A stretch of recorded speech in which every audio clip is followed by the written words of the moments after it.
Elle croise la route d'un géant mystique. Les faits qui vont suivre m'ont été rapportés par un abonné de Côte d'Ivoire. Ils ont été vécus par sa propre sœur et se sont déroulés à Dabou. Voici son témoignage. Lorsque ma grande sœur rentrait du travail, elle avait l'habitude de m'appeler au téléphone pour que je vienne lui ouvrir le portail.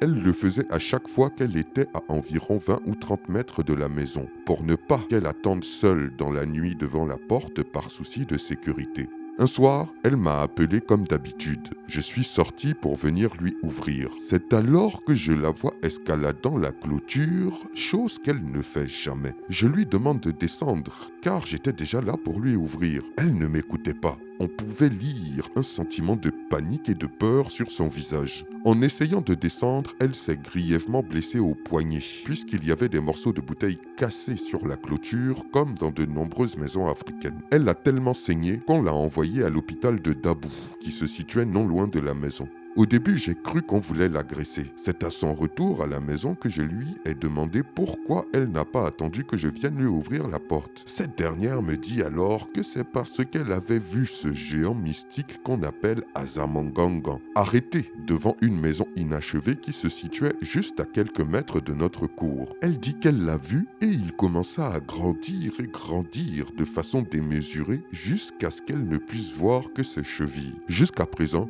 elle est toujours très troublée par cette expérience. Quelle incroyable histoire! S'il y a parmi mes abonnés des personnes qui vivent à Dabou, veuillez nous dire si vous avez déjà croisé ou entendu parler de cet être dans les commentaires. Quant à mes autres abonnés, dites-moi aussi ce que vous en pensez et je vous dis à très bientôt pour une nouvelle vidéo. C'était Takashi J.